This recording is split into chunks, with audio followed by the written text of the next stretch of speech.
Call to order. There we go. That works. I'd like to welcome you here. As you heard, speak up if you can when you make comments. Let's go ahead and rise, and we'll all lead you in the Pledge of Allegiance. After me. I pledge allegiance to the flag of the United States of America and to the republic for which it stands, one nation under God, indivisible, with liberty and justice for all. Thank you. Okay, let's do a safety minute first. Chair, council members, I appreciate the opportunity. I'm Sheldon Shaw, I'm the safety director for Utah Transit.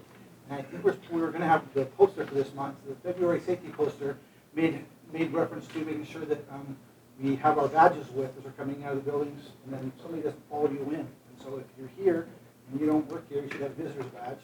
And if you're coming to the door, somebody shouldn't follow you through unless you know who they are. You should ask them, make them swipe your badge. So it's just a reminder to make sure we're safe. Thanks. Okay. Did anyone have a challenge getting in with your badge, or was everyone activated okay? I had a challenge. Got it fixed, They're going to right? work with me afterwards. Okay, all right. Well, on the agenda is the oath of office for Mayor Erin Mendenhall. She will be arriving sometime, and we'll kind of break in and do that oath of office when she does arrive. Public comment, Karen? We do have one. Okay. We have one from George Chapman. If you'd like to come up and just remind him that he's got about 2 minutes.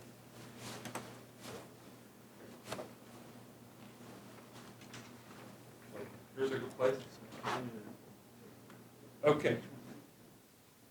My name is George Chapman. I want you to understand that I do not believe UTA is functioning in a good manner right now. I've been a mass transit proponent for decades, since the 80s. I want more people to ride mass transit. But UTA right now is not a service-oriented company. And UTA is considering spending billions on projects. But where the service? Where's the service? You promised us service. Service should not be a Monty Python joke, because right now it is. There's no service increases. You've been getting tax money, but there's no service increases. You're just talking about increasing projects. And that's not what you promised us. So I'm asking you to focus on service. You can't call it a service-oriented company or entity if you tell bus drivers to get 1 to 4 feet away from the curb. Doesn't make sense to spend millions on bus stop amenities if you're telling them to stay in the street. You shouldn't make bus riders work to ride UTA, and that's the issue. You also are not paying bus drivers much, and so you have a 50% turnover in bus drivers in the first year. Any company that has a 50% turnover would get their executives fired. You need to set up the negotiation to give a decent salary to the UTA drivers. You will not expand service unless you get more drivers to stay. You need to make that a high priority. The pay for drivers is important. You cannot expand service without drivers. Please push negotiations on service. Thanks. Thank you. I trust that our commissioners have maybe heard those same comments. I'm not sure I'm prepared to respond directly to those, but those are a matter of public record, and we'll follow up. No, I have to go to the legislature. Okay. Thanks for listening. All right. Thank you. Welcome, Mayor Mendenhall. Thank you. We're glad you're here. And Sorry I'm late. it Good happens. to know the meeting starts promptly. We try to make sure we do if we can. You are here, and on the agenda is for you to receive the oath of office, and let's go ahead and do it now. She's coming up from the back, and she'll invite you to, I think we'll probably have you come over close to the mic. We have a little technical difficulty today. Right here. Right here. This one? Yes. I'm just seeing how everybody is here. You can actually just stay there. Please raise your right hand. I, Erin Mendenhall, I, Erin Mendenhall, do solemnly swear do solemnly swear that I will support, obey, and defend that I will support, obey, and defend the Constitution of the United States the Constitution of the United States and the Constitution of this state, and the Constitution of this state, and that I will discharge the duties of my office and that I will discharge the duties of my office as local advisory council member as local advisory council member for the Utah Transit Authority with fidelity. for the Utah Transit Authority with fidelity. Congratulations. Thank you. Thank you.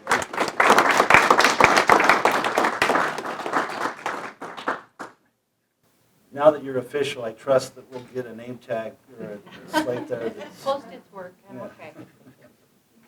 Well, welcome aboard. Let's go ahead, and item number 6 is approval of the Advisory Council meeting minutes, November 20th, 2019. Is there any corrections or additions? Now would be the appropriate time to share those. I looked through them, I thought they were great. So we'll go ahead and make a motion that we accept them as written. A motion and a second by Mayor Hill. Any discussion? Call for the vote. All in favor? Aye. Okay, those are approved unanimously. Thank you. Board of Trustees report. Who's going to present that? Is that you? Oh, Carl? actually, all three of us are going to come up. Well, I love it. Take a different piece of it. Let's see. First thing I would love to share with you, and we'll have a second here, and we're going to invite Andrea Packer to come up and talk to us, but we want to acknowledge that on March the 3rd is our official recognition of 50 years as a transit authority. And but throughout the year we have some plans, and Andrea will talk about those, but the slogan is 50 years and forward. And you know, well, we want to take a reflective look at what we've accomplished over the last 50 years. We also know it's about where we go forward as an agency, and every year certainly plays into that. So we just want to review real briefly with you some accomplishments and some places that we've been able to be in 2019. It certainly was a very dynamic year for us as an agency, and we're still going through a lot of additional changes. Some were well on their way before we took these positions, so we certainly acknowledge the work of the prior board and as we continue through those. I think collectively we all found ourselves in all, if not nearly all, of the city councils over this last year, and those were great interactions, and we learned a lot in that process as we shared where we were going, and that was really important for us. And as we look to do additional outreach, know that we'll be back around, and we've had different requests as we've gone along. We've been exceptionally pleased with the hire of our new executive director, Carolyn Ganott. And Carolyn's been well received by leadership in the state and her counterparts in other agencies, and have a good collaborative working relationship with her, and we're pleased with this election. And we also continue to look at policies that we know need updating, and make sure that accounting, accountability and transparency are part of those. Then a lot of service improvements as we look through the service choices, which I know you've given us some great input on, as well as our recent August change day, where the first time in quite a while some significant service has been added. And then ski bus service that was modified this last year, at the end of this last year, and we're seeing some really good results from that, as well as transit studies that look at potential of future projects, but those projects obviously will depend based upon funding, and both on construction and operations. And then we continue the Tiger Grant projects that were outlined in partnership with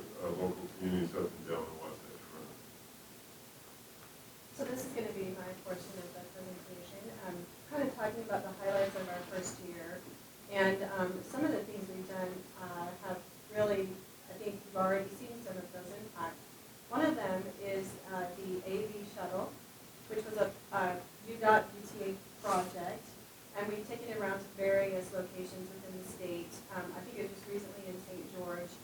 And it's been up to the University of Utah and other locations as well.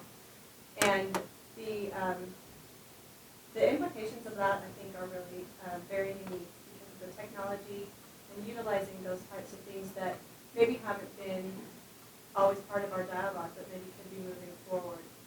We also have our ride-hailing service called On Demand by VIA, which is currently in its pilot phase, and it is it's certainly in some neck of the woods, southwest Salt Lake County, and we've had a lot of success with that on the initial phase. We've had a lot of ridership, more than we anticipated, and that service is really designed to connect that first and last mile so that people can get to transit stops. And as a note, four of our transit stops in that area are the top locations for all of the VIA destinations. We also have implemented an open data portal that allows people to access what type of, whatever data they're looking for, whether it's ridership or anything else, so that it can be used to understand more of the scope of what UTA is doing now and in the future. We've also wanted to make sure that safety, efficiency, and the environment are all discussion points within anything that we're doing. And we, I don't know if you remember this, but we did a Traxwell replacement project that was done in conjunction with UDOT. So they basically closed off the 4 South area so that we could get that curve replaced. We also have leveraged our local dollars for federal money, about $79.5 million. And that's helped us with our maintenance and with anything else that is needing to be replaced or repaired. We are looking at alternative fuels. Alternative fuels, we have 3 electric buses in 2019. We are still, I don't think our one charger is fully completed. It's almost completed yet, and we have a charger in our facilities. And we anticipate that it's going to be another level of service when we're talking about air quality. We also have replaced some of our diesel locomotive engines with Tier 2 Plus diesel, which, recognizing is still diesel, but it is a lot better for air quality, and we intend to do that within the next couple of years to get all of those replaced as well. We are also in the process of building our Depot District Clean Fuels Technology Center, which is just immediately south of this facility right here. And that project is going to implement not only buses, but also propulsion systems that will be implemented for those buses. So it will have electric charging stations, CNG facilities, as well as standard diesel. And we anticipate that is going to come up again and again because we think this is going to be really critical to any future service needs that we have. We have to have the facility space, and we also have to have the ability to charge whatever type of bus that is. And we anticipate that this is going to help us tremendously for future service needs. I would also note the evangelical work of Mayor Walker in selling the VIA service amongst Draper businesses, and I know he's not by himself, and other mayors in that area have actually been very supportive of it. Yeah, he made a commitment to visit every business to get them to use it, so kudos, way to go. Nice job. I'm moving. Something is happening because earlier this month, we reached a peak of 452 riders in one day. So we see a pretty steady increase in the ridership there. Please go Can I ahead, ask a Mayor. question? So on the alternative fuel vehicles, does Tier 3 apply to the bus system, and have there been any conversations about getting the Tier 3 fuel this week? I don't think I'm just looking to see if anybody. My guess is it would be I don't we have a contract. Yeah, but I don't think on the diesel side that there's I'm Not not aware. for diesel, but for are there non-diesel buses? Or are they all diesel? They're all, In the the entire only ones that are gasoline are the smaller Air paratransit. transit. Yeah. Otherwise, they need the diesel.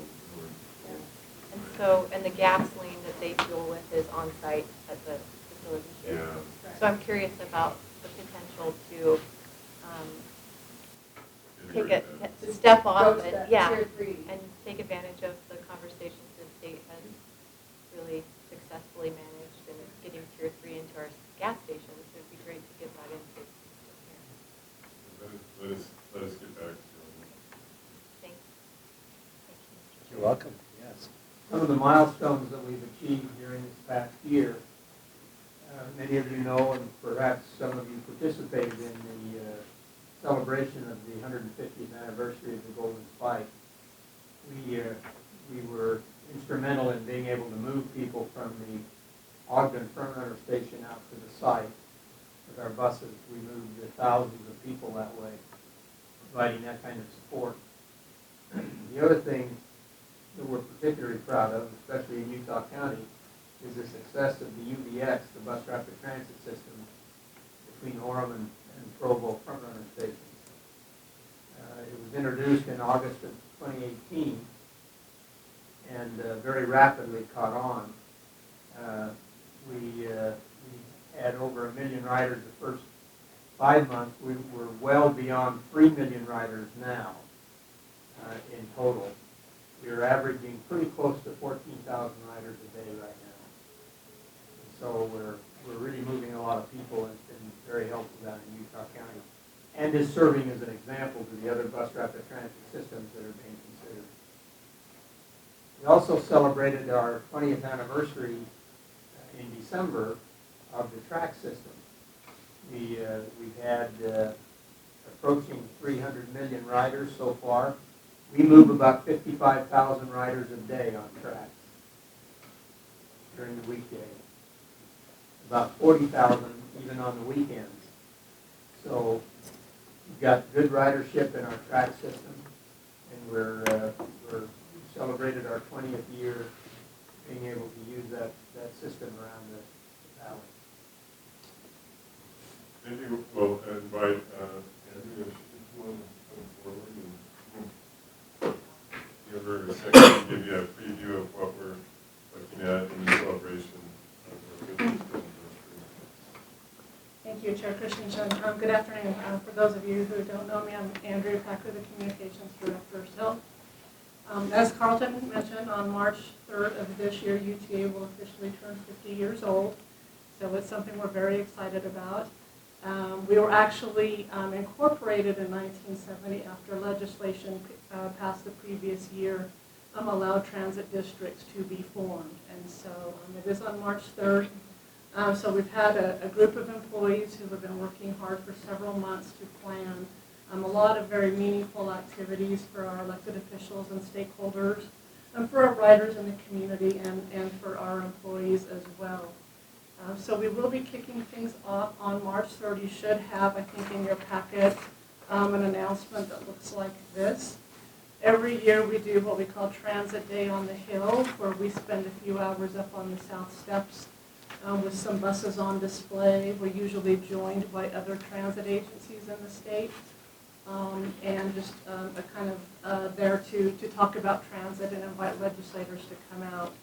But on this day, we scheduled it on our actual birthday, and we'll be having a press event at 11:45, which you are all invited to officially kick off our 50th birthday celebration. So we anticipate being joined by the governor, by some staff members from our congressional delegation and other county and city officials to that event. And we will also have several of our vehicles on display. Our theme is kind of past, present, and future, and so you'll see vehicles that represent all three of those, and it should be really fun. There will be other activities throughout the year to include our current and past elected officials and leaders who have been part of our growth over the years, so you'll be receiving more information about that. Also on March 3rd, we're going to do a large rider appreciation activity out throughout the system in all of our counties. We'll have employee volunteers out at key locations and platforms, just thanking our riders for being such a part of our success.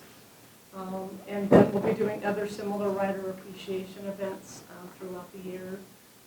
And then you'll see some of the things in our communications, on social media, and other materials that we do throughout the year. So that's kind of a general highlight. I'm happy to answer any questions. One fun thing we're looking forward to is we have worked for months to kind of compile our history. It's been an interesting project that we hoped to put together in a really memorable book. Ironically, one of my employees who's only been here for 6 months led that effort, so she's now our newest employee and our agency historian, as I like to call her. So we're really looking forward to see that. So we appreciate your participation. It's a really exciting year for our employees who we'll be doing some things with as well. And please look for more information as more things are planned and details are ironed out. And I'm happy to answer any questions. Please, Karen. So where was the first run 50 years ago? Where did this all start? The first, well, it started so when UTA was incorporated in, I should have brought my notes with me, so I'm totally going from memory. It was March 3rd of 1970. Service actually began that August, so perhaps that was our first August change day, as we now call it. And it was a combination of 5 or 6 cities within Salt Lake County. So it was Salt Lake City, South Salt Lake. I'm not going to remember them all correctly, so I won't go beyond that. But it started with 5 or 6 cities in the county, and then a couple of years later, Davis and Weber County joined. And so we've listed all of that in our history, as well as how Utah County started by coming in at a city-by-city level until eventually the entire county joined the district. So, but it started service actually started in August 1970 in just a few cities in Salt Lake County. We will have a history book that will outline a lot of that. And if you get a chance, in addition to some of the historical photos here, if you make your way up toward the port offices, there's some new photographs that we've added from the sort of history of transportation in the area. You might find it. It's nice to kind of have that landmark, that initial starting and looking back and going forward to where we are today, and you can see the tremendous advancements. We're talking about Tier 3 gas now, which will help the valley quite a bit. So. I think it'd be nice if the trustees could dress in vintage bus driver costumes. Ooh, there you go. On the hill. It would really show the change. Is that a challenge? So let it be written. Can you do it, Andrea? As long as I can find it, that shirt in a size 6XL. That's my challenge. Hey, I'll bet. Kim will take the older one. We did put out a call to present and past employees for some memorabilia like that, and it was really interesting and fun to see some of the things that employees have held on to literally for decades. So we're really looking forward to it, and employees are excited as well. I know where a sewing machine is. We can make it work. If you give me a picture, we can. I like it. I like that. I'm willing to take it. Yeah. And maybe we can get you guys to do something. Hey, we're in. All right. Yeah. Any questions or? Thank you. Thank you. Thank you.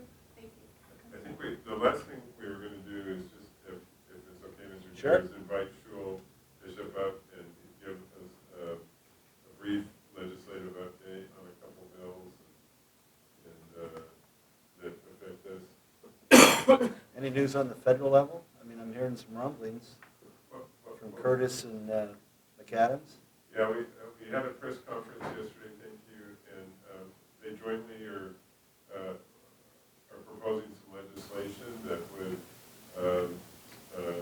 modify the criteria in which large capital improvement grants could be issued, and it would help us. We're kind of on the edge there in our current readings, and it would make it so that we at least qualify to apply.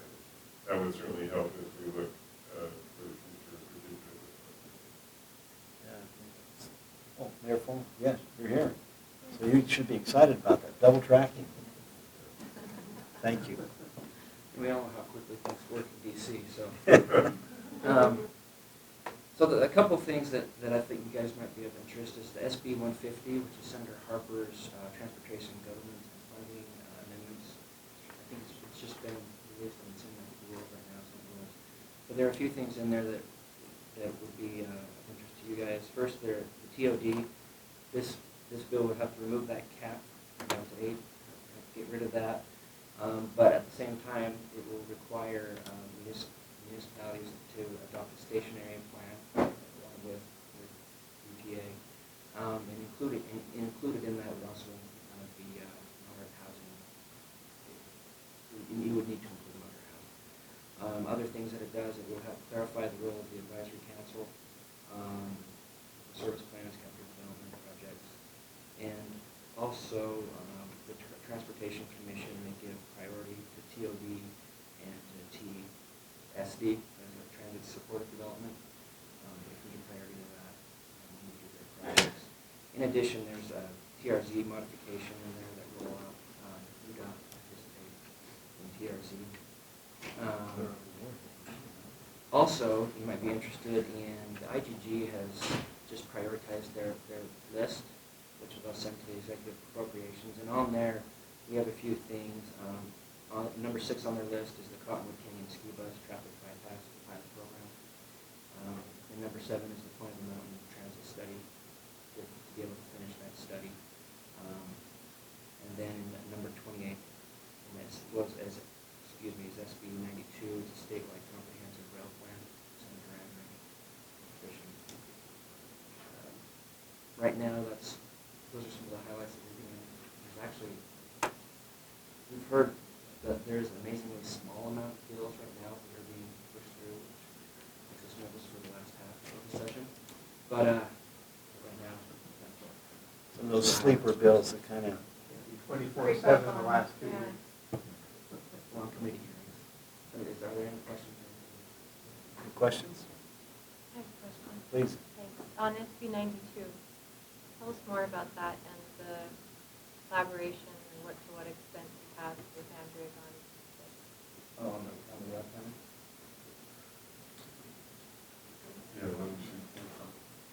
So we've actually had several meetings with Senator Andrew over the summer prior to the session starting, and Carolyn was there also as well. And his intent is to see if there is an opportunity to do other public-private partnerships, and then to also take a look at the state more as a whole, as opposed to just the Wasatch Front, and kind of see where there can be potential integration in terms of rail. And if we are looking and addressing all of the things that we would need to do in order to accomplish those goals. It is pretty broad at this point. There's a small fiscal note for some study on various topics. And that's what he's trying to do really, is he's trying to create this ability to think beyond what is currently going on. That's pretty much what he's trying to accomplish. I would also add, Mayor Mendenhall, that there's a $2.1 million for the study. $1.6 million would be a business implementation plan associated with Carpenter of that 2.1, and the remainder goes to UDOT to do the remainder of the rail plan. There's a lot of preliminary work that needs to be done to know where we should double track, what kinds of improvements would need to be done. And then also to look at business and economic cases associated with that work. And so that's part of the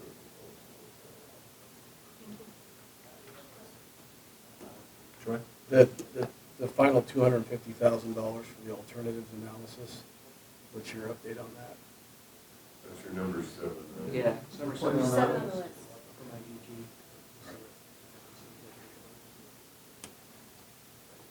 7 doesn't sound real good. It's good. That is good, okay. It's good. Better The than scope good, of- okay, good. of all of Better the than 7 is- And I think it's been received favorably. good. Any other Yeah, questions? I've think we have a decent, I think we have a really Good good chance. chance of getting it done. All right. That's the conclusion of our report. Thank you. Mr. Chair. So we'll just we're not going to go through all the details in the report, but Jaren will go through. It's fairly highly successful to date as a pilot. Yeah. Good afternoon, council members. My name is Jaren Robertson, and I am over UTA's Office of Innovation and overseeing this microtransit pilot in partnership with VIA. The trustees obviously were able to talk a little bit in general, so a quick kind of update with that. This is a 12-month pilot that we're really seeing month 3 in. So we are seeing some early success, but we do have several months to go with the pilot to really evaluate and see how this really fits into our transportation system in general. But the success has been good. In the month of January, we carried 7,346 customers, mostly as a first and last mile connection transit. So it's really exciting because that's been one of the challenges we've seen in that area as we went into these pilots is how do we make these connections. That was actually a 36% increase in ridership over December as well. So we're seeing that trend just continue to rise. And we're also seeing almost a ridership record every single week. As Trustee Millington mentioned, we had 458 trips last week was our high. And so we have the holidays week that continue. We expect to continue to see that trend go. Another exciting part of this is we're seeing really high usage of our wheelchair accessible vehicles.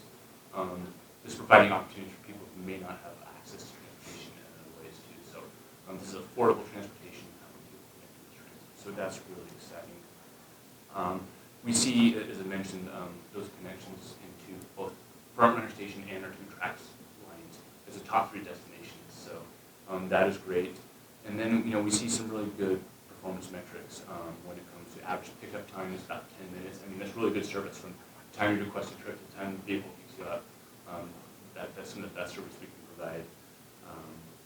And then we see a really good high average ranking per trip. So we base a trip on a scale of 1 to 5, and we were consistently seeing a 4.8. So really good success. We've got a long ways to go, but we're excited, and we have a lot of support from the communities and our customers. So answer any quick questions if you have. Sorry, Mr. Chair, I have a lot of Please. questions. It's fine. That's good. This is exciting. I wonder, I've read some articles around the country of some other programs, some in Canada actually too, that had such incredible success with these connection services and the ride share as a facet of, and I think in those cases it was too much of the transit system that wasn't balanced enough with bus and rail and others, and it became quite unaffordable as the ridership continued to increase. I wondered what the limitations are in this pilot in terms of ridership or funding. Do you, what are they? And do you see us capping out on the capacity of this pilot program if this ridership continues to grow? So there's so many factors I think that can go into that question. One is we have a lot of capacity still in the system. We put parameters around the 15-minute average pickup time. We're still at expected about 10 minutes, so we have that capacity. And we could actually exceed that if necessary without adding costs to the program. But not saying we want to do that, but those are kind of some ways we can kind of control demand. A big factor that I didn't mention too is just the shared ride capacity. How many people are actually sharing that trip?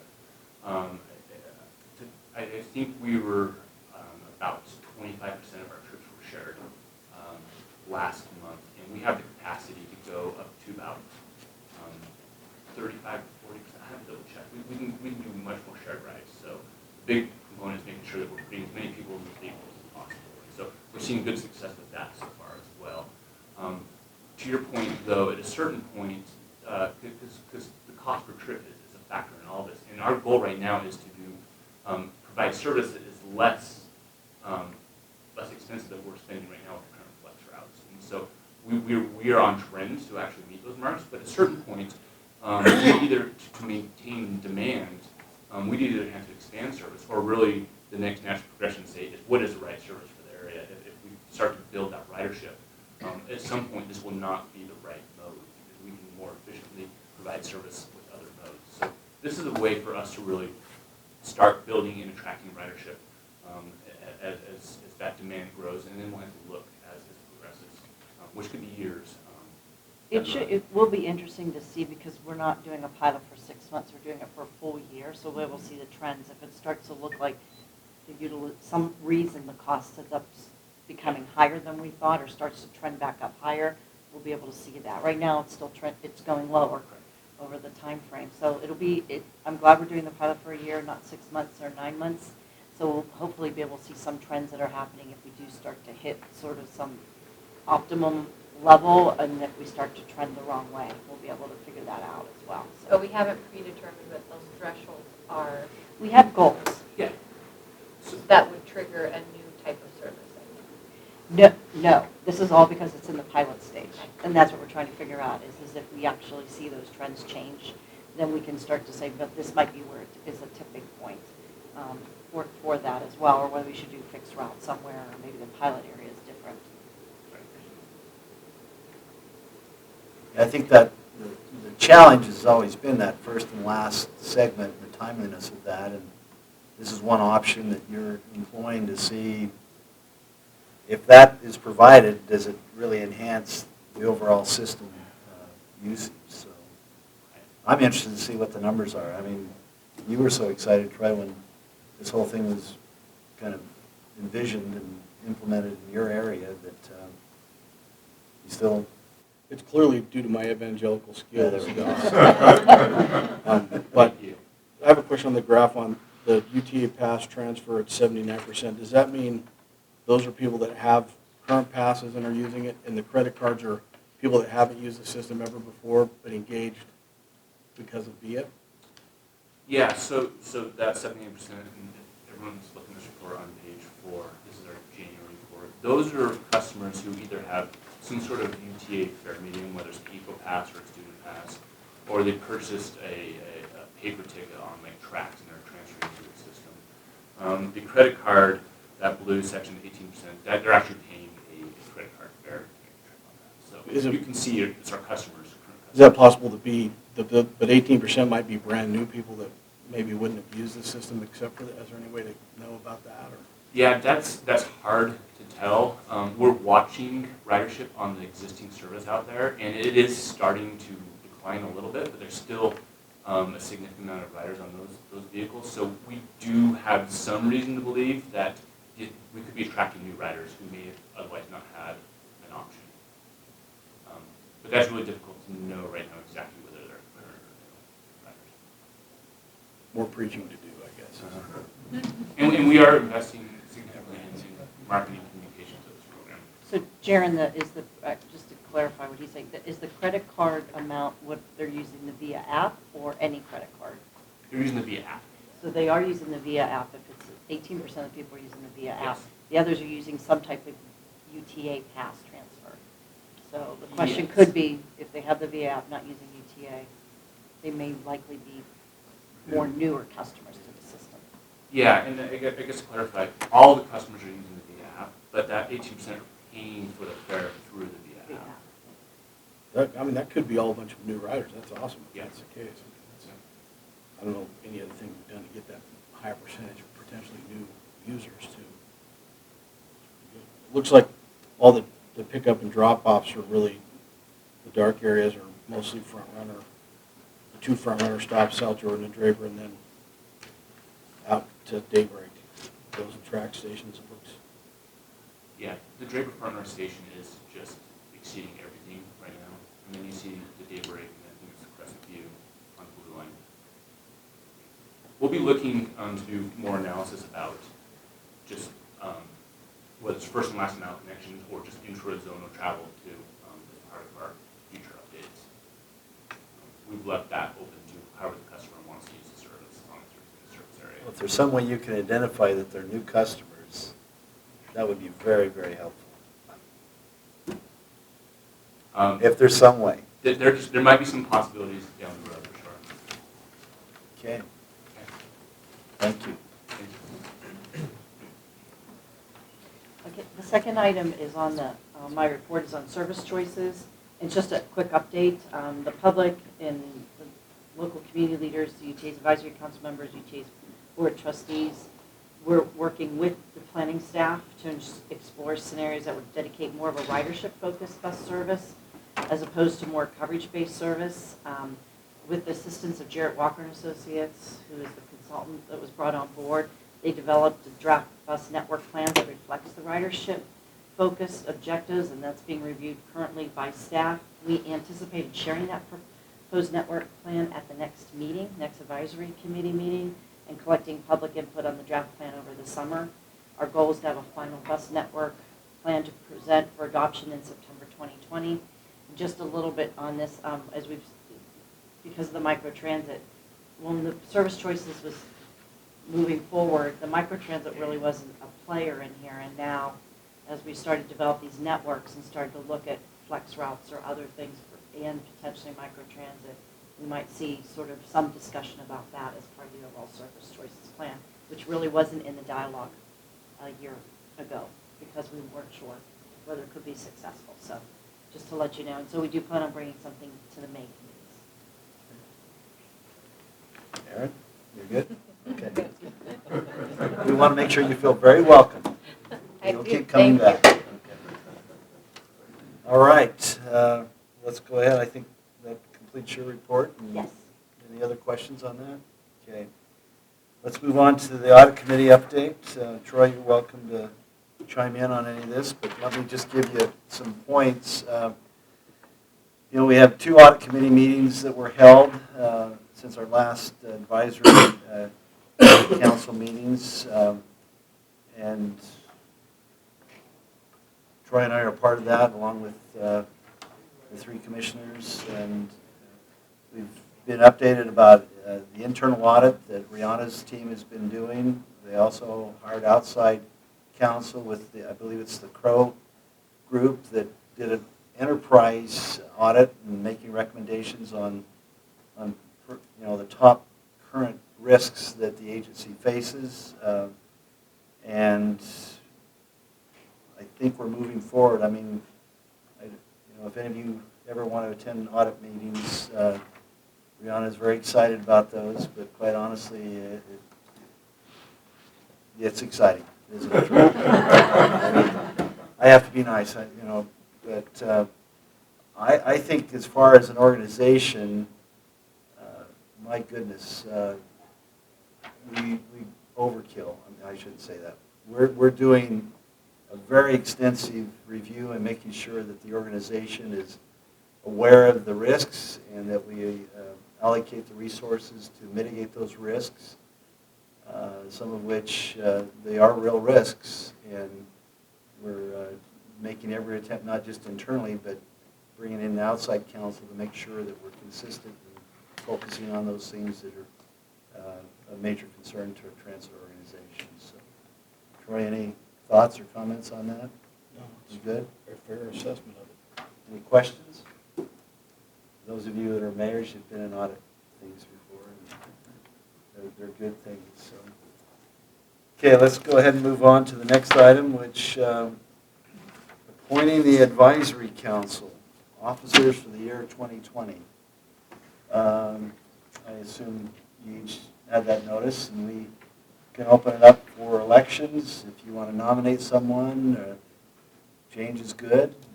And can I just ask a please. question, please? Yeah. I came in just after the advisory board was put into place, and so I wasn't here, I guess, as part of the initial discussion of when the officers were elected. So I'm just curious, at the time that it was put in and those initial officers were elected, was there discussion to run this board much like many of the others that we sit on as elected officials, where there's meant to be continual movement where a vice chair moves up to the chair, those types of things, or was that discussion had at the time? It wasn't. Wasn't? Okay. If it was, I wasn't aware of it. So. No. So I'm open for recommendations. I guess that really is the question then, is do we think that there's A rotation? that there's strength in having rotation and having, I guess, more opportunity for a few more of the advisory members to rotate through those positions, Yeah. or do we feel like that there's more benefit in potential consistency in some of those positions based on the fact that we're still new and still, I guess, learning our role as we go too. I think there's arguments on both sides. As we heard, that they're looking to redefine the advisory council at the state legislature, so we may get more updated information on that, so. I actually pulled up that bill because I was interested to see what was in there. I while we was were too, I sitting wanted here. to have him expand a little bit more on that. It looked like, and I have that pulled up here, under the advisory, just, all it really did is changed a couple of wording under the duties of the advisory council members.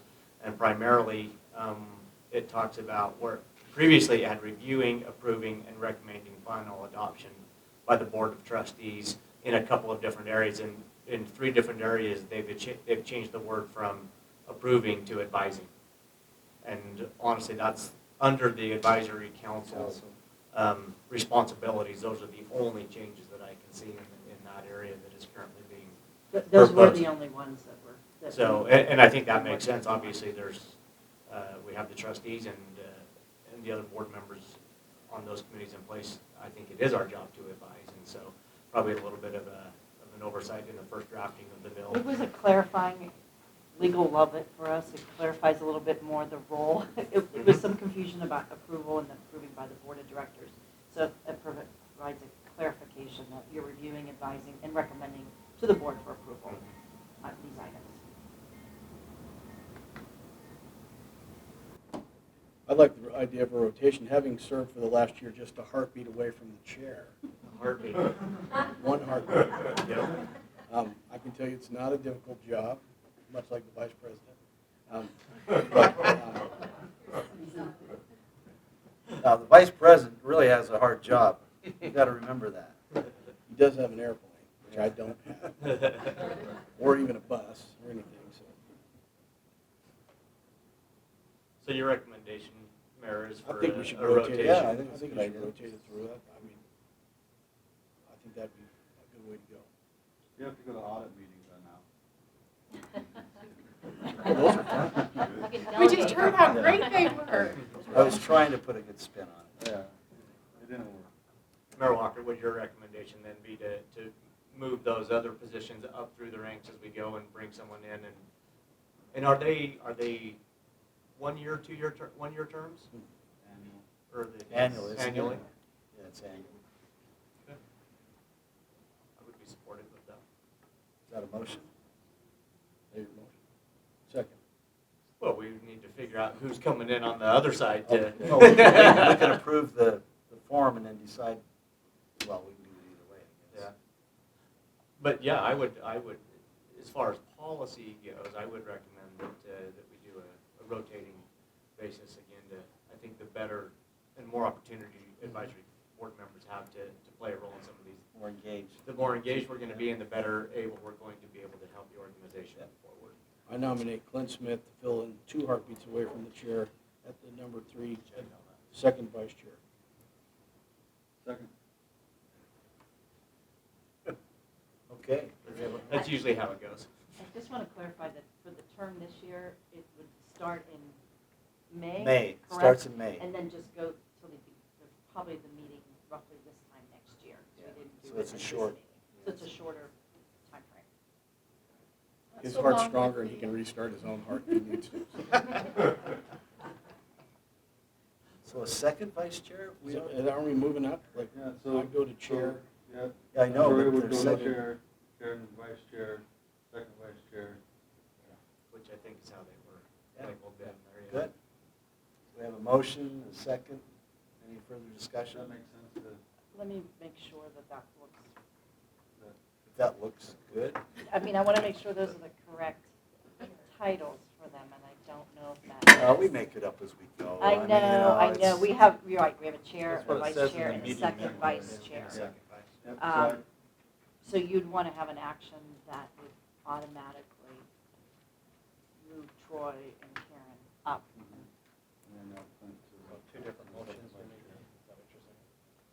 One to establish the I format. guess just second. one clear motion of what we're doing. So that works. Okay, I move that we make it a policy that we rotate from second vice chair to chair, and that for this year, With the vacancy at the second vice chair, I nominate Clint Smith to serve in that capacity. I would move up the chair, Karen would move up the second or vice chair, and that would be the order for the next term. So we good? I'm looking for attorneys here. We doing it right? We good? The main attorney, it's not an agenda. So we have a motion on the floor, call for the vote. All in favor? Aye. Any opposed? It's unanimous. All right. Welcome aboard. Thanks for your service. Oh, yeah, it's incredible. So I assume I'll go ahead and complete this meeting. Okay, that's good. So we've got a structure now, and so the May meeting, you'll be the chair. You'll be the I've got to chair. go. Okay. He's getting out of Dodge quickly. Preach more. Great.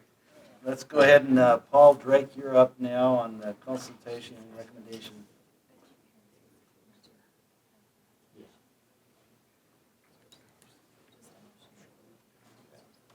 Okay, we need to pass a resolution, I think. So, Troy? Troy, don't leave yet. Don't leave yet. We need to pass a resolution that would become bylaws of what we do, so, Resolution and just the rotating. yeah. So is that AR 2020-02-01? Yes. You want to do that, Leonard? You want to call for that, or? Can that just be, can he just change his motion to pass it as a resolution? That's what we Okay, discussed. changes. Troy? I'll accept that amendment, yes. Okay. And the second still stands. Call for the vote, all in favor? Do we do a roll call, or is it? Is it a roll call? We don't have to do a roll call, acclamation.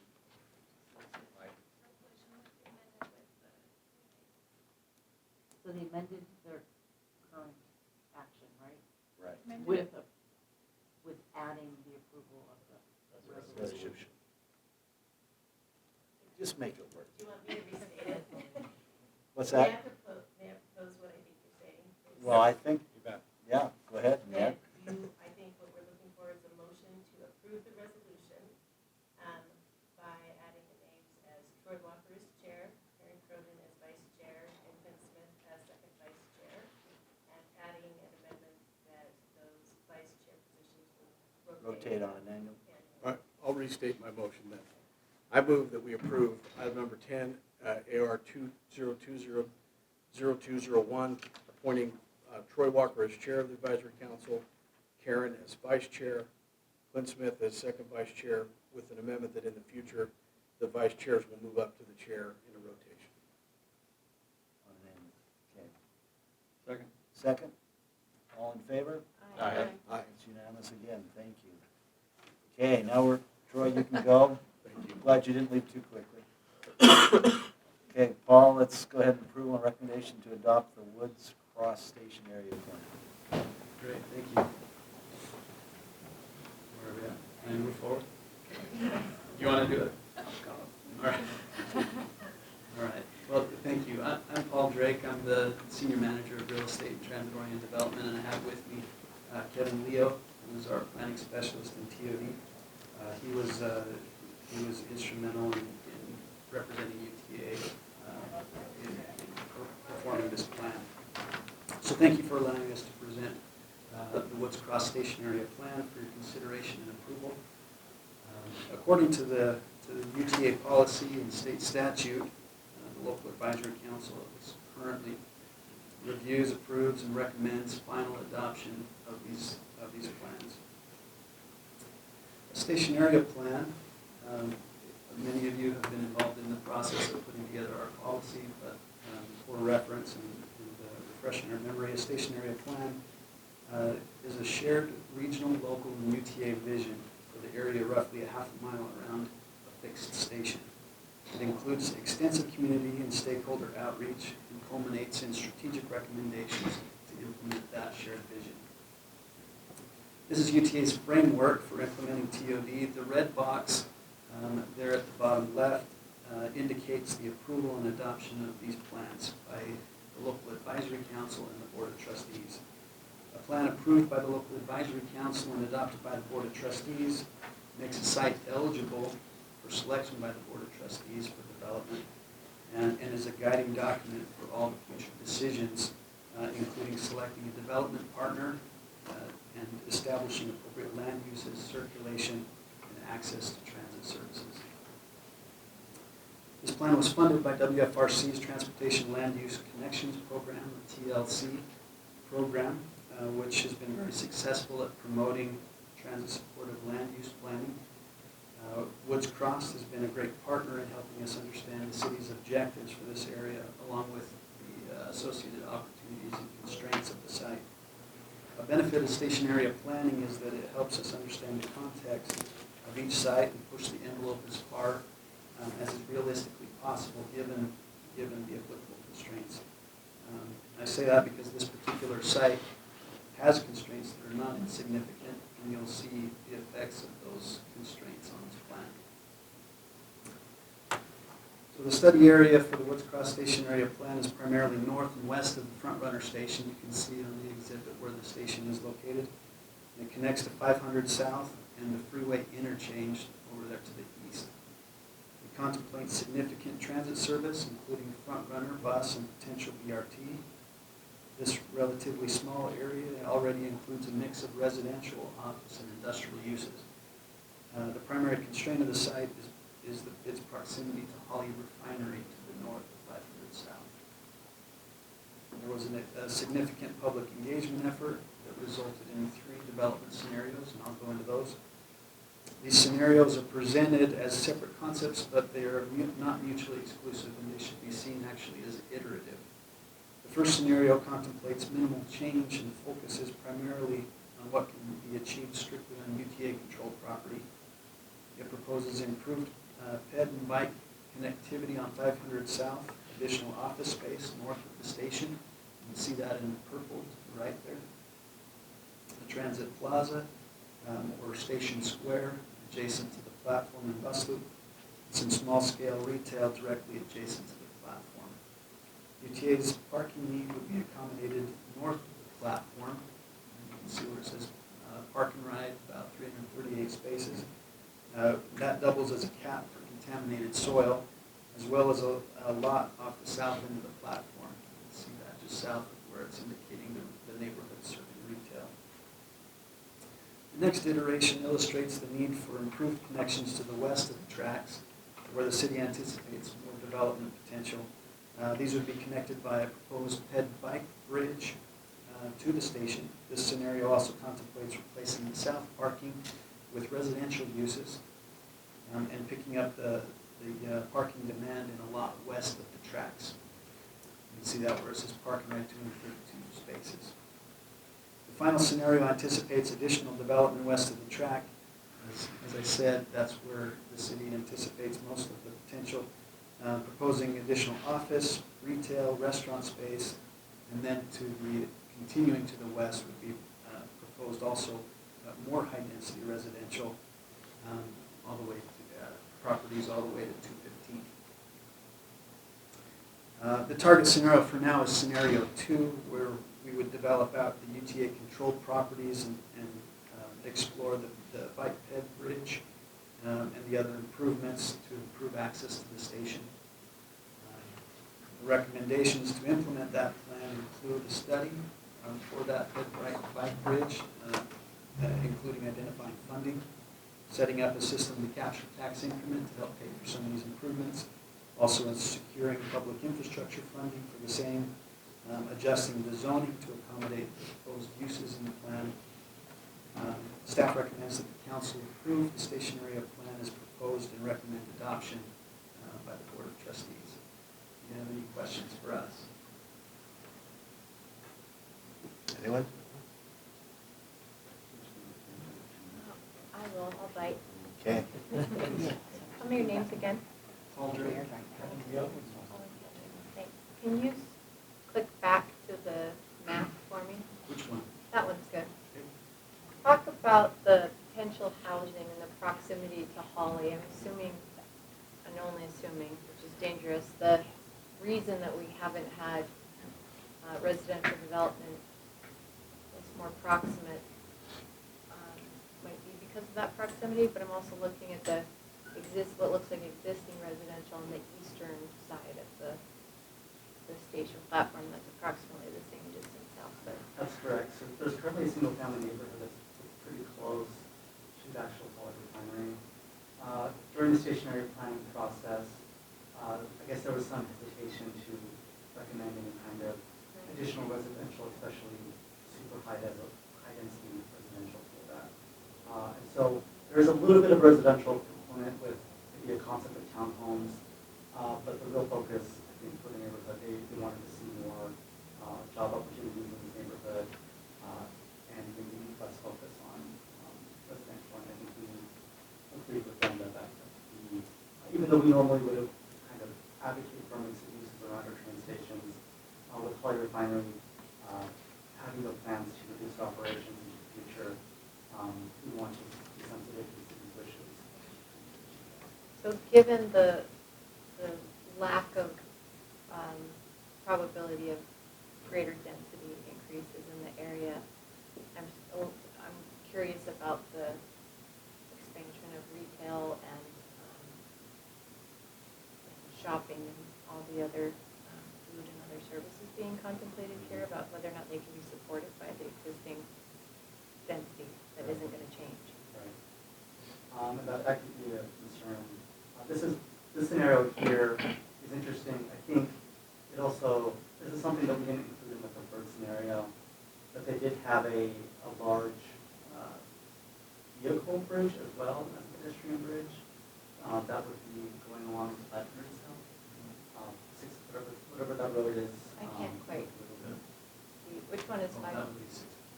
Yeah, so Which one? there's a road just north of that potential housing on the left side. It goes all the way across the side. Just south of the top arrow, the pink pink line? arrow, yeah. So 500 south is that, yeah, pinkish brown, and then I think you're getting at the blue road south of that. Yeah, the city is really interested in doing, it's a really strong bridge and way to get across the railroad tracks currently.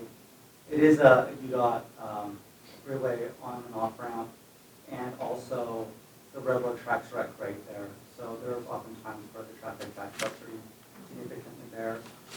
In this greater change scenario, they had this bridge be a central component, and the crossing would actually be above grade, closer to our station. With that, I think there are great opportunities for all that kind of flex industrial retail space just to the west of our station, and it might make other uses more viable at our station in terms of retail or office.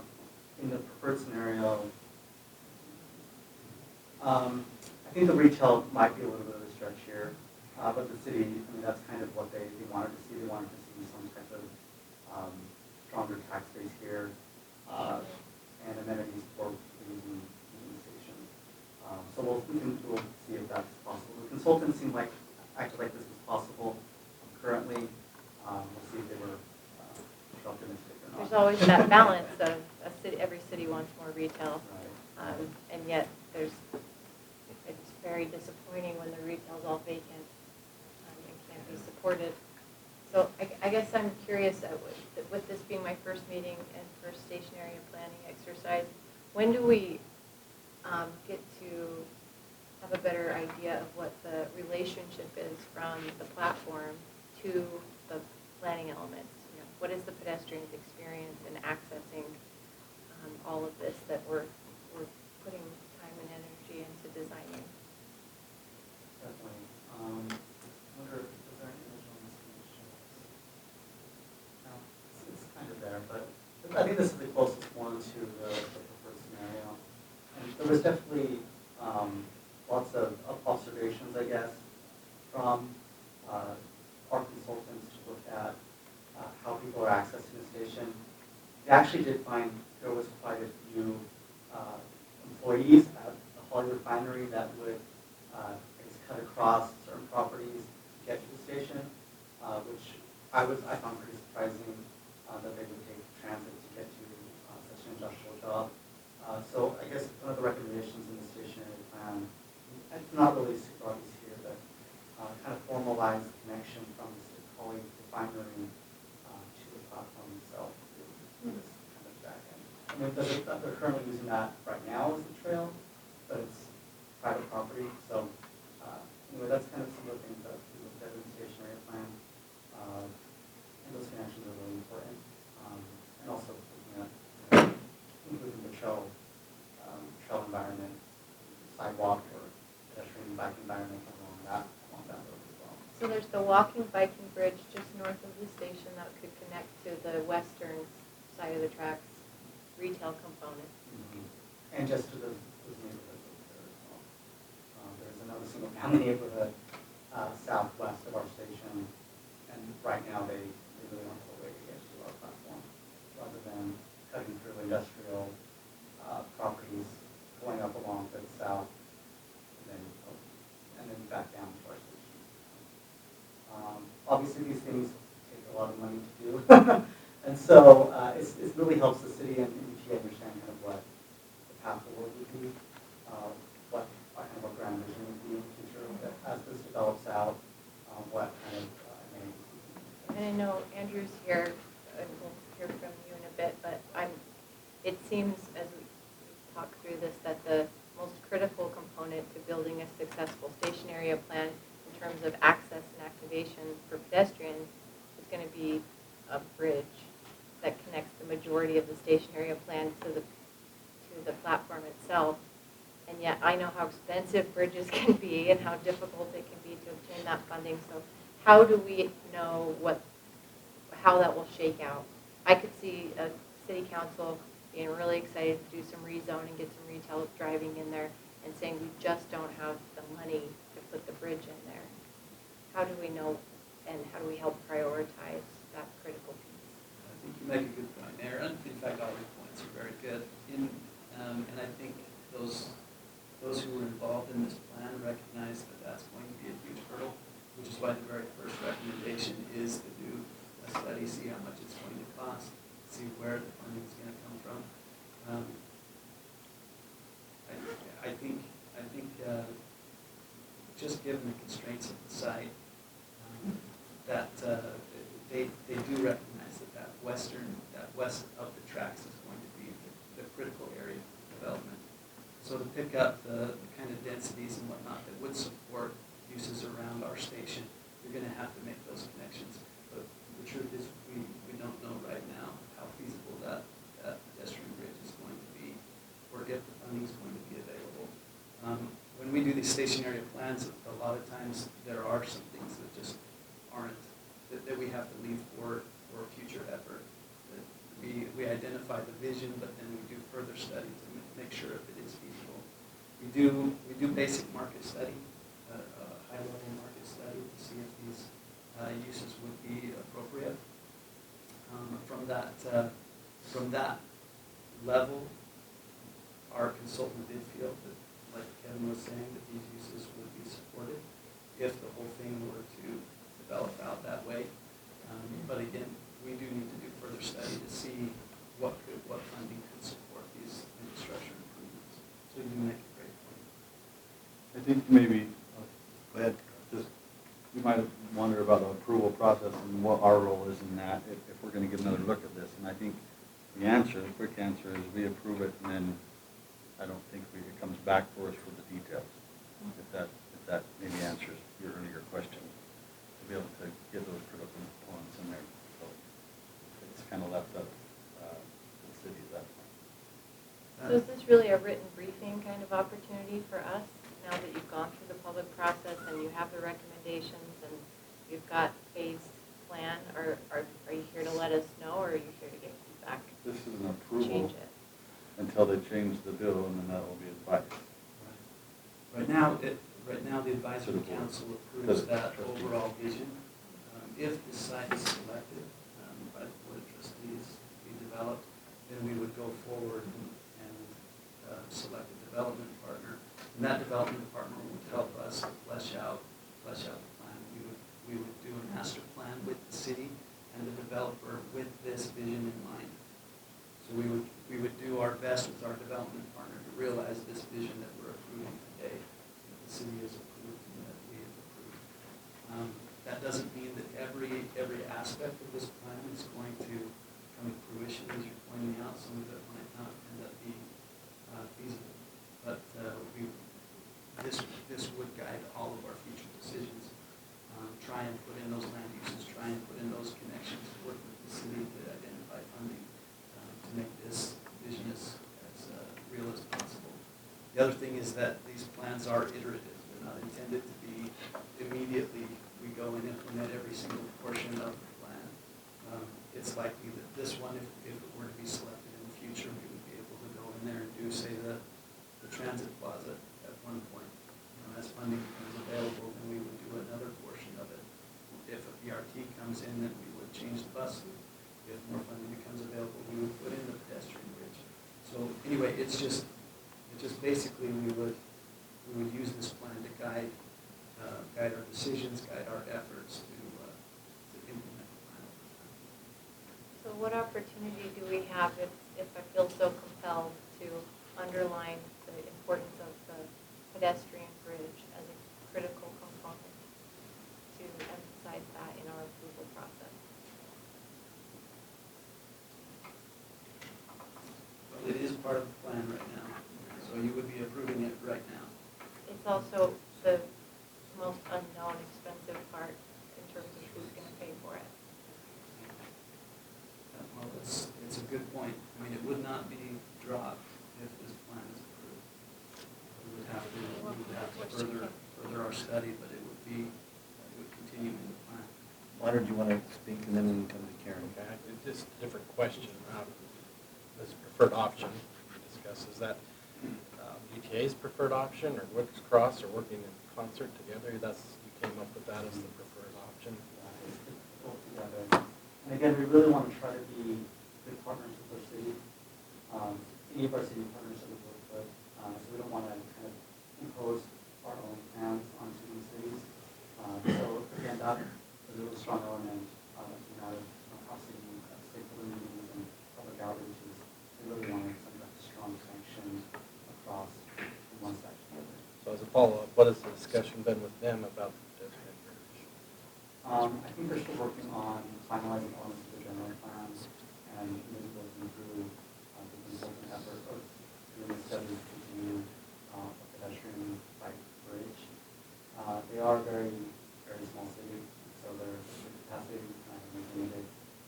We've done some follow-up with them, but we see this as a really long-term play, and we'd like to just take our time with the city and try to work with them. But they are feeling really strong that things are moving now, and we're definitely working with them on this. Do they have a small area plan for this area specifically, and how it will be integrated into their citywide general plan? I don't believe this area is within, I think they have an area downtown they're looking at, but I don't think this area has the same plan. Okay, Karen, you had a comment? I just want to applaud the vision effort. I mean, I think that's great. I do have a question. In any of the components, have there been any discussions on UTA would finance versus city, and where the funding sources are coming from for the plan? I don't think that's been identified. It's just kind of, we need to do more study on it and figure out if there's opportunities for UTA to help out, and the city to help out with federal grants, things like that. At the stationary planning level, UTA doesn't make any commitments to funding any of the improvements. But we identify them as a need or a want, and then we would be supportive of the city in seeking funding for those. So basically, the vote for us is just that it's a good idea. Is that right? Well, we recommend it. This would guide future decisions. This one is, oh, sorry, I know I was out of turn. Go ahead. So, Mayor Mendenhall, Mike Bell, AG's Office of the Hi, Mike. Advisory Council. In answer to your question, so this is one of those review, approve, or recommend type duties. And there'll be a resolution if the board, so if the council so chooses to adopt the resolution. So you could always amend the resolution to add an area of emphasis if you would like that to be, in the record that you would like that bridge aspect to be emphasized in the plan. That would be, you ask the question, how do I make that known? That's the way you would do it procedurally here. Does that answer your question? It does, and I understand that it is the top priority that's been identified in the planning process. Thank you. Yeah, just out of all the other ones that we've ever looked at, they've never had that one critical component where if X doesn't happen, it doesn't really work very good. This one is unique in that regard, so whatever we can do to kind of emphasize that in that manner, I think is going to be good. Because like, mentioned, Woods Cross, limited resources, small city, Beth probably speak of what she knows about it as well, but that's going to be a huge thing for them to take on. And that's an expensive project for any city. I'd be happy to add some perspective. So I've been in contact with the mayor and the council on this, and this is something that they, I think you articulated it very well, as did you guys, Paul and Kevin. The challenge is for them in the sense that the way that they have to address the industrial portion of this location, and also to address some of the logistical challenges of the station being far away from their downtown area, if you will.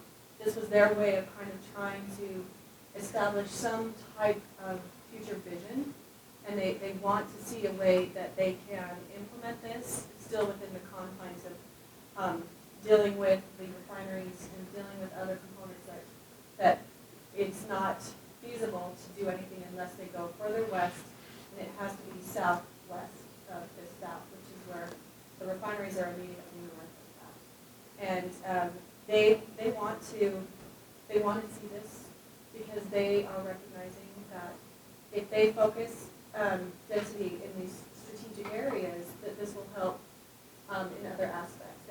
They're a smaller, it's not quite, it's rural feeling. They have horse property in some areas. They really have a different area when they talk about the community as a whole. So they're really trying to focus on these two areas, their downtown and then near the station to address future growth needs. So, but they're very, they want to see what potential that they have, knowing that it is a huge lift for their community right now. Sure. So question for Beth. Sure. Is this are we premature on this process with them? Are they? Does that make sense? It does. Are they ready?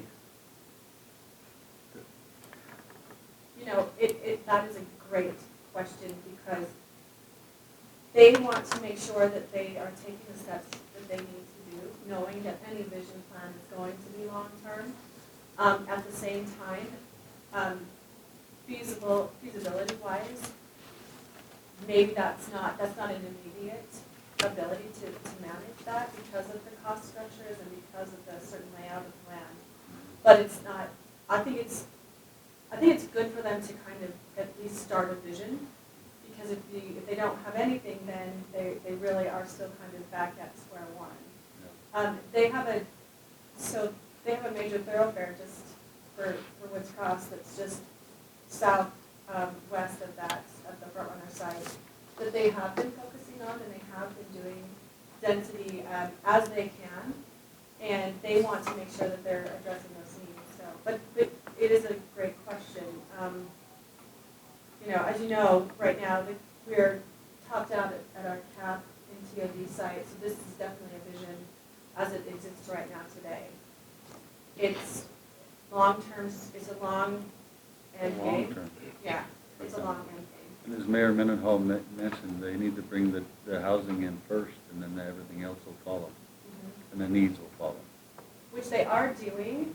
Their access points have not always been ideal, but they are doing that in their development of their downtown. They are trying to create that level of access and need. But it's just the structure of the geography is a little bit challenging for them. And of course, older developments are mixed in with all of So where we've reached our max, what is this, this isn't a regular advice or approval process, is it? Or- If I could further define the purpose of the stationary plan, so we're not committing right now to develop this site. What we're doing is supporting the vision that the city has Okay. established So for that's this different site. than what we've done on all the other ones. Well, even the other ones, we establish that vision, and then it goes to the board to select which sites. We have another tool called the system analysis tool that helps us to identify where the market is the most ready, where the cities are most supportive of TOD, where the access and the transit is already to a point where we need to move forward on development. So if the cap, for instance, is removed, this one would have this to will go in line. It'll get in Exactly. line. This makes it eligible, Yeah. and then it could be prioritized, and when it is ready, then the board can select it as a site. And what this does is helps the city to prioritize its efforts, its funding, in putting together some of these elements that have been identified in the plan so that it becomes ready for development. Does that make sense? Yep. So following on Eric's comments, it probably wouldn't get to the stage of a TOD until it had the housing component very well defined. Is that right? I mean, I think it's a good idea, but I'm kind of nervous that there really isn't a housing element to even the preferred option. And I think that has kind of been one of the key markers that we've looked at on other projects. Yeah, and I get that. This one is because they are surrounded with existing housing and the Holly Refinery, this is a unique, that's what brings the, challenge, I guess, that they're going to have to try to overcome. Absolutely. Not every station area is going to be the same. Some of them are going to be really amenable or really ready for high-density housing, or they'll be really ready for some other land use, maybe an office or employment centers. This one, the plan really helped us to identify what the constraints were and what could really go on the site. Working with the city, working with those consultants, working with the other stakeholders, including the neighborhood to the east, it was identified that the housing opportunity is to the west, which is why these connections, these east-west connections are so critical, to your point, Mayor. So anyway, the housing component is going to go in there, but it's likely not to be at the densities that we're used to seeing right at our station. We have very minimal property that UTA actually controls compared to some of the other sites that you've seen. But there is development potential on other sites and projects that are in the works that the city's working on that would be supportive of this overall plan and ridership in general if we can make those connections. Please, Leonard.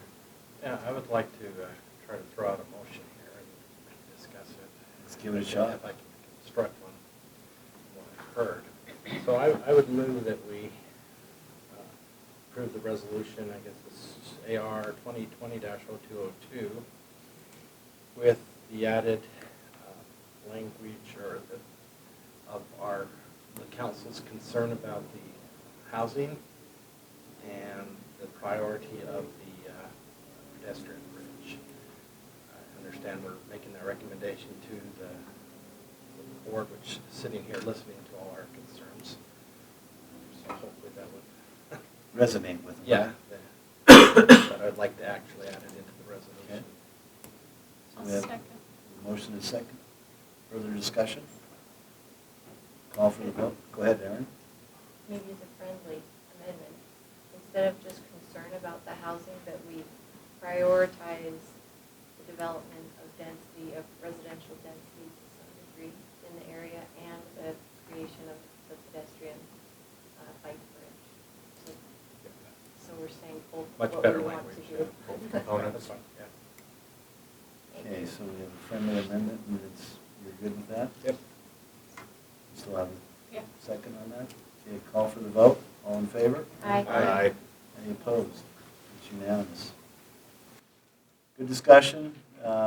Woods Cross, I'm sure they're excited, as any other city, to try to develop some synergy with residency and transit, and retail and all that. every city's dealing with that. And thank you for your efforts, and hopefully, in the past, one of the challenges has been, and I say past, you can go back in the history of UTA, UTA drove the process. And I think we've really tried to partner with the municipalities to make sure it's a win-win, that it works for them as well. So thank you. Appreciate it. Okay, let's go ahead and move on to item number 12, Wasatch Choice. No, Bob Bowles, I'm sorry. I skipped you. You're talking about an amendment, right?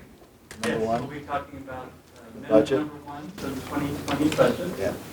There are changes, proposed changes to the operating budget as well as the capital budget. On the operating budget side, there's really two sides of it. The sales tax revenue, looking at our November collections, I'm estimating to be at least $479,000 over what we projected for 2020. And that's conveniently the same amount of change that we need on the expense side for some of these planning studies carried over from 2019 and increased funding. So the 2019 carryovers for Point of the Mountain, future of light rail, service choices, and Tooele Valley Transit feasibility, those were in the 2019 budget. We'd anticipated they would have been completed at the end of 2019. They weren't. So we just need to carry those funds over.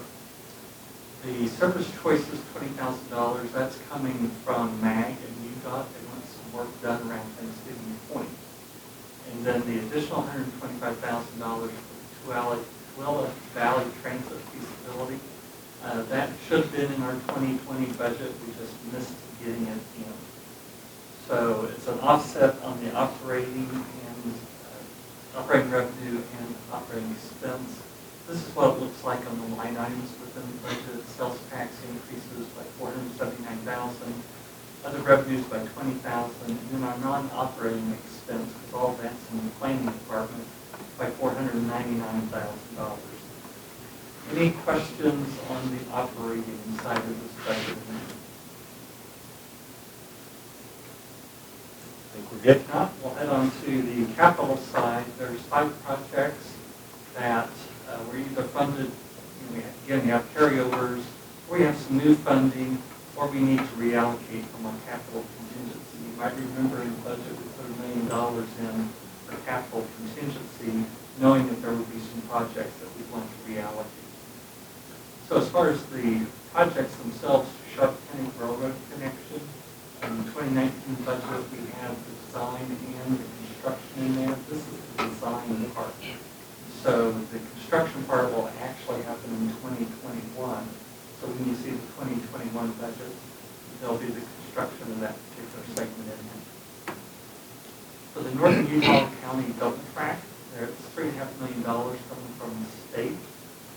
They were contributing money to the project. They talked to us and said, we just put it all together and run it through UTA to do the project. So it's not really any new funding, it's just it's showing up on our books, coming to us to do the project. 650 South Track Station, that is mainly a carryover from 2019. We need a little bit of extra money, so we're reallocating that from our contingency. The Paxton Avenue Track Station, crossing rather, that's a partnership with Salt Lake City. They asked us to do some work there, and they're providing the $85,000. The last project, reconfiguration of the Northbrook Gate. This is for our fare collection. We're looking for a way to get the buses more efficiently through the fare collection so we can unload the buses much more quickly and efficiently. So the way that looks, here's the revenue side, $40,000 of additional UTA funding, grants $424,000, local partners $521,000, and then the state $3.5 million. On the expense side, it's in capital projects $4.5 million, and then you see the allocation from that $1 million contingency up to the other capital projects. From here, I should ask questions on the capital budget changes. From here, what happens is, if you have any comments forward to the board, we'd love to hear those. Otherwise, the board will be looking at this next week as a resolution to adopt the amendment. We good? As always, you're very clear and concise and easy to understand with all the I know you want numbers. to hear Andrew. Yeah, okay. Okay, next we'll have the Wasatch Choice 2050 Vision, Andrew and Sean from MAG, the Wasatch Regional Fund. Thank you, Mayor. Thank you for accepting the invitation to come. Well, we are very happy to be here. Thanks for giving us an excuse to get off of the hill. It's nice to escape. The air is thin up there sometimes, so it's nice to come down here. And I just want to say that it has been a continued pleasure for us in the legislative work to be working in such close coordination with UTA, Beth, Shul, and the rest of the board and the whole team. I'll say my just general reflection is I'm feeling more excitement for investing in transit. Great support for UTA. I think things are going really well. That doesn't mean translate directly into a spigot of money being turned on to invest in transit. But I feel really positively about things, and so I just want to commend all of you and the whole and the board and the team for the great work that's going on. I can feel the difference. So, the conversation that you all were having a few minutes ago about Woods Cross, it's a great conversation to have, and it's a great conversation to listen to, and it's all of the incredible detail that has to go into turning vision and plan into reality on the ground. What Sean Seeger from Mountain Land Association of Governments and I are going to do is we're going to ask you, however, to pull back up to a higher level, the full regional level, and we want to talk with you about our shared vision for the region, what we call the Wasatch Choice 2050. The fundamental issue that I think we confront in our region, the omnipresent challenge, is growth. And the good news is growth is coming, and we have a plan for how to address that growth. And that plan is what we call Wasatch Choice 2050, a vision for growth and development. Now, when I say we, I'm speaking for Wasatch Front Regional Council, Mountain Land Association of Governments, but not just our organizations. And I should say that many of you, the majority of you around the table are members of or on committees with WFRC or MAG already, so you can correct me on anything I say here where we go wrong. But this vision for the future is really the collective work of so many stakeholders around the region, including Utah Transit Authority, Utah Department of Transportation, UDOT, the cities and ULCT, the counties and the Utah Association of Counties, all of these folks coming together to ask the question, what do we need to do in our region with the growth that is coming to make sure we have good mobility, good air quality, strong economy, and great quality of life. That's what the Wasatch Choice 2050 vision is all about. So here's our objective. We're going to take a few minutes to explain what the basic components of the vision are, and then also make sure that you have an orientation to the website that describes the vision so that you all, as an advisory council, and then also as mayors or elected officials, and then also all of the stakeholders in the region, know how to get information about what are the big picture plans for the future of the region. Okay? Okay.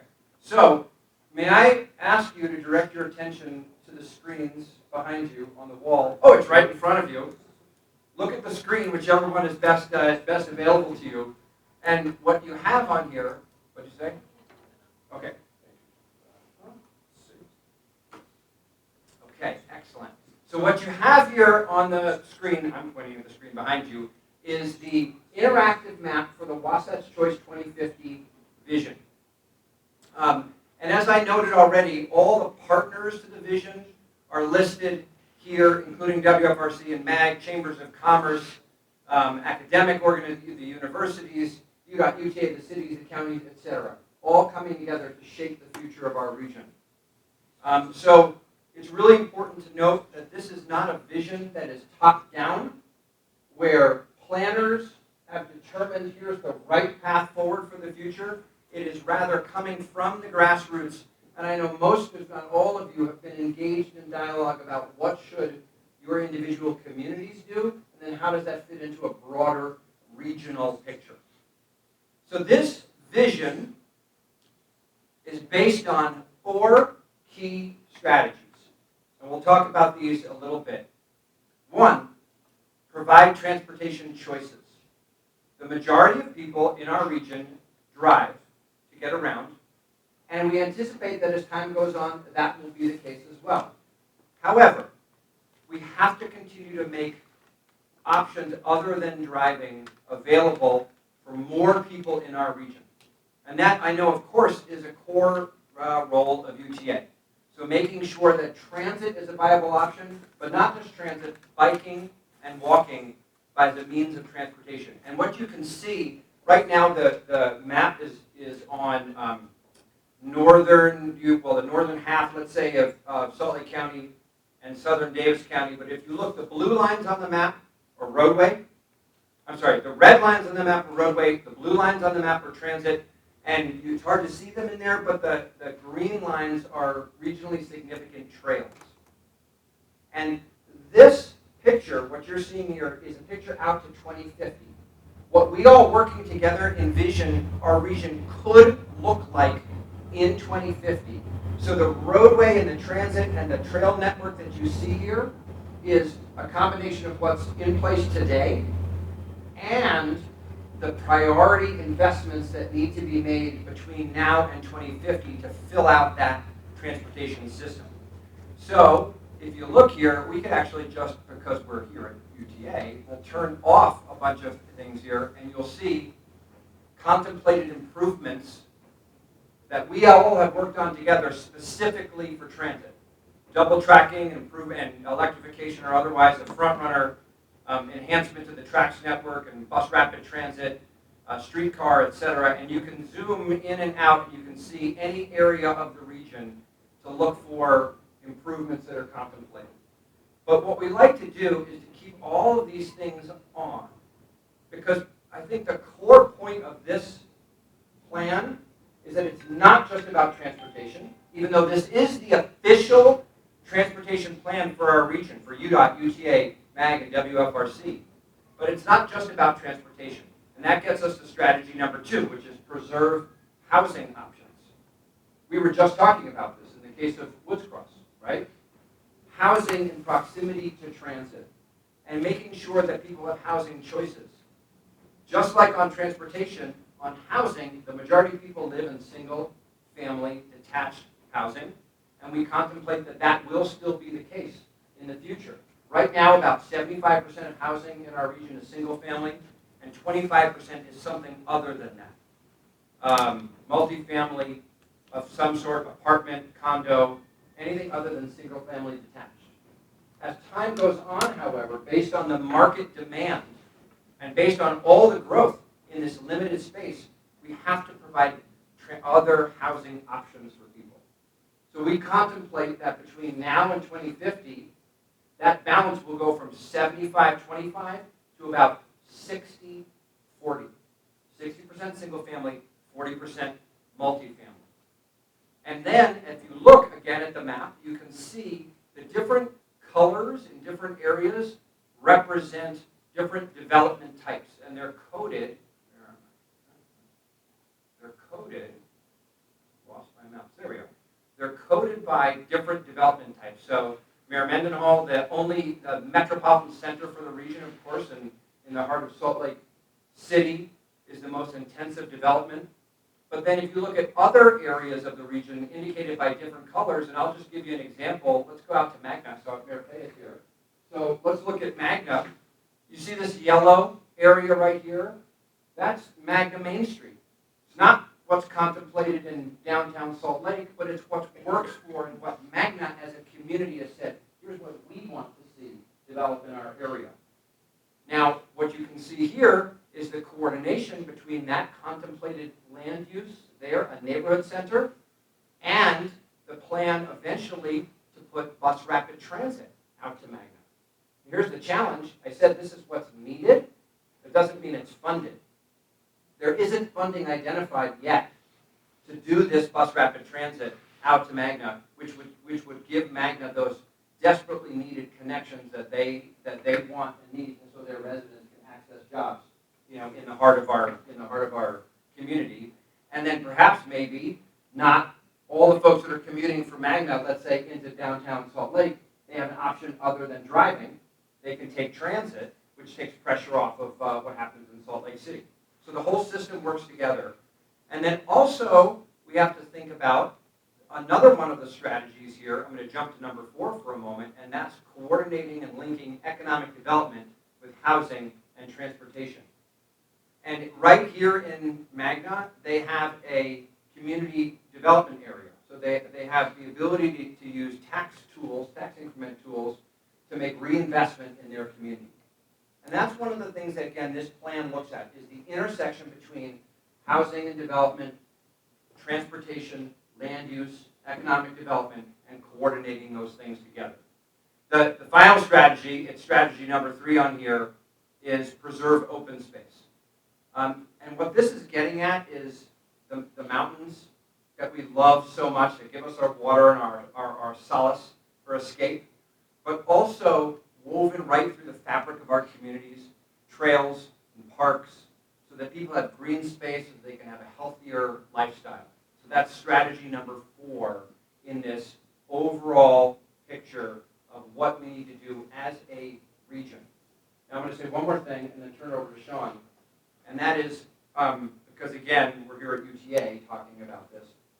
One of the big concerns that we see, when I say we, I'm speaking for myself personally, and then also for our region more generally and our stakeholders, is that if things stay the way they are today on the available funding sources for investing in transportation, our state will invest many billions of dollars over the next 5, 10, 30 years in additional road capacity. We know this. More road capacity is needed in the southwest part of Salt Lake County, right, and all over the region. So we need to make those investments. But the problem is, as you acutely are aware, there is very little money available right now to make enhancements to our transit system. So I think that what we need to do, and what this plan contemplates, is continue to invest in roadway and then enhance the investment that is available in transit to have a real balanced approach to our transportation system going forward. And we look forward to continuing to work with all of you on achieving that objective as part of the broader strategy of the Wasatch Choice Vision. Okay. Andrew, thank Cedar. you. Following Andrew is kind of like that movie Zootopia, you know, where Andrew is Judy the rabbit that has a really fast tempo and high energy. Yeah, and I'm slow. You know, a little slower. So to finish with me is going to be disappointing compared to Andrew's energy level here, but I'll do my best. I'm going to tell a brief story about my day yesterday, waking up in Brigham City at my mother's house, and then I went to Ogden to do a doctor's appointment with her. Came and met with my friend Andrew at Zions Bank around 5, and ended up in Payson around 7 o'clock with Mayor Wright. We function as one system along the Wasatch Front. I happen to live in Salt Lake County, but I work in Utah County. And I was reminiscing about how this whole thing started, the Wasatch Choice for 2050, with our predecessors, Chuck Chappell at Wasatch Front Regional Council, and my boss, Darrell Cook. It was right after we had built I-15 in Utah County, or excuse me, in Salt Lake County, just before the Winter Olympic Games. Mayor Acerson, you may recall some of these jobs that we did, but the legislature said, wouldn't it be nice if we could see Utah County, Salt Lake County, Davis and Weber and Box Elder all together into one 11 by 17 map? So we created the first Wasatch Choice for 2050, which was called Moving Forward Together. So we started to sew these plans together, these individual plans, to show that we have an approach that's consistent between Davis County and Utah County, between Salt Lake County and Box Elder County. And that was really helpful to the legislature to see that we had a plan in place that could take care of everyone within that region that functions like one region. My daughter plays soccer in a Shopco building in Ogden, you know, indoor soccer. And the change in our retail environment is dramatic, just as we had the discussion with Woods Cross. And I was remembering a planning study we did up in Charleston, town up in Wasatch County, the very top of Deer Creek Reservoir. And half the town of Charleston was zoned retail and commercial. We kept saying, why are you zoning this commercial and retail? Half the town. And a lot of their zoning, a lot of their land use zoning is 5-acre lots, 2.5-acre lots. And they said, well, that's the only way you can get additional sales tax. And we had this conversation with them that before, and until you get enough retail, you're not going to get any retail interest until you have enough households, kind of like the Woods Cross discussion that we had. So showing how land use works together with all these transportation improvements has been critical, because that's really what the transportation plan is made out of, is this incredible amount of work that these cities have done with your land use approvals, sewn together with all that transportation improvement that we contemplate. We're kind of reading the headlines of the Salt Lake Tribune or the Deseret News when we look at a map like this. There's so much work that's going into that. All the approvals that have taken place at the City Council that you guys attend every Tuesday, Wednesday, or Thursday night. And so you're seeing the very highlights of the headlines of the articles without going deep into any of the particular content. Love to talk to you further about this stuff in the future, including the real estate market model and other components that go into this Wasatch Choice for 2050. But that's kind of a broad overview. Andrew, I think we wanted to show them how this map, you can actually click on a project as well. Yeah, sure. You want to do that, or you want me to do that? Whatever you'd like. Why don't you pick one that you're familiar with? Zoom in. Well, okay, and to Sean's point, and this is reflective of that detail, I couldn't agree more with what Sean is saying, because this being the official transportation plan and regional land use plan for the region, there is a ton of work that has gone into this by UTA staff working in collaboration with WFRC and MAG on the details of what is needed and when, UDOT as well. But just for example, well, let's go back to Magna. And you can do this in any area of the region. We're on this Vision tab right now, which is showing all of the layers. But let's click on the Transportation tab. And this is going to bring up the details. This is, again, the official transportation plan for the region. And I'm going to click on that bus rapid transit project that I mentioned. I'm going to click. There we go. And then it highlights it. See it highlighted in blue? See it highlighted in blue? And then if you come here, am I looking at this right? Here it is. You can click on this, and it shows you the details.